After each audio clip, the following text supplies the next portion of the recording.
Good evening. আচ্ছা, আশা করি সবাই ভালো আছো। আমি ভালো আছি। মানে এতদিন যুদ্ধ চলেছে, এবার মা অ্যাট লাস্ট যুদ্ধ জয় করে বাড়ি ফিরেছে এবং সেটা মানে আমার বাড়িতেই এসেছে। মা এখন আমার বাড়িতেই থাকবে। তোমরা জানো, যারা আমার পুরনো ভিডিও দেখেছো, 8-9 মাস মা আগের বারও ছিল। হ্যাঁ, এবারও মা এসেছে। হ্যাঁ, যুদ্ধ জয় করে রিপোজে প্রায় 14 দিন ছিল মা, এবং অবস্থা খুব ক্রিটিক্যাল হয়ে গেছিলো। তোমাদের বলছিলাম না বাড়িতে গিয়ে যে মা বাড়িতে নেই, খুব খারাপ লাগছে। আজকে মাকে আমরা সব নিয়ে এসেছি আমার বাড়িতে, মা এখন থাকবে। আচ্ছা, মাকে একটু দেখিয়ে নিই। বলো, কেমন আছো?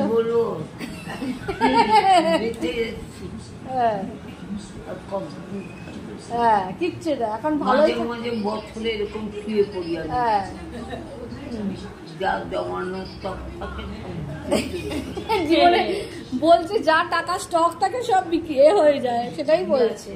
তাতে আর কি আছে, কিছু করার তো নেই, সুস্থ থাকলেই হলো। বলো, এই যে মুন্না দিদি, মেজদি, কেমন লাগছে? আজকে আমাদের মাদার্স ডে হচ্ছে। মা এসছে বাড়িতে। মাদার্স ডে 2 দিন আগে হয়ে গেছে, কিন্তু আজকে আমাদের কাছে সেলিব্রেট করছি মাদার্স ডে।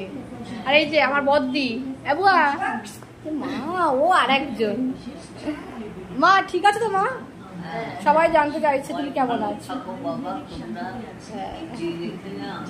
হ্যাঁ, যাই হোক, ভগবানের আশীর্বাদে তোমরা অনেকে আমাকে বলেছো মা ভালো হয়ে যাবে। ঠিক আছে, তাদের শুভ কামনায় মা সুস্থ হয়ে গেছে। সুস্থ মানে এবার তো একটু বয়সের ব্যাপার, তো দুর্বল শরীরটা।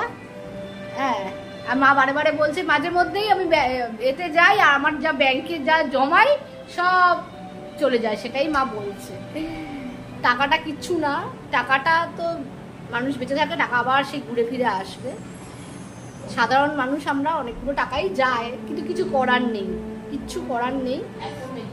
আর সব থেকে বড় কথা, হ্যাঁ, সরকারিতে চান্স পাওয়া, হ্যাঁ সরকারিতে যে চান্স পাওয়া, আমরা সাধারণ মানুষ সরকারিতে চান্স পাওয়া আমাদের পক্ষে অসম্ভব। ট্রিটমেন্টই হয় না সরকারের ক্ষেত্রে। মানে কারা যে পিজিতে চান্স পায় আমি জানি না। মানে পিজিতে মার ট্রিটমেন্ট, আমার দিদি ট্রিটমেন্ট কিন্তু পিজিতে হয়, কিন্তু এইবার আর আমরা পিজিতে সুযোগ পেলাম না। ঠিক আছে, কিছু করার নেই। আমরা রিপোর্টে দিয়েছিলাম, প্রচুর টাকা খরচ হয়ে গেছে মার।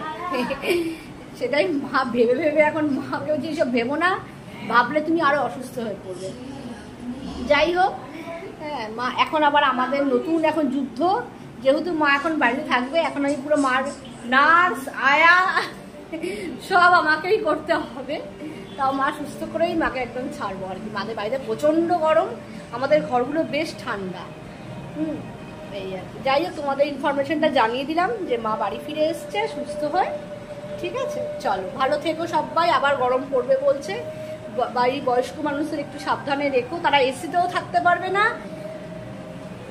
মানে এমন পরিস্থিতি আর কি। বেশি এসি থাকলে বয়স্ক মানুষদের ঠান্ডা লেগে যাবে, আর কিছু করার নেই, এইভাবেই থাকতে হবে।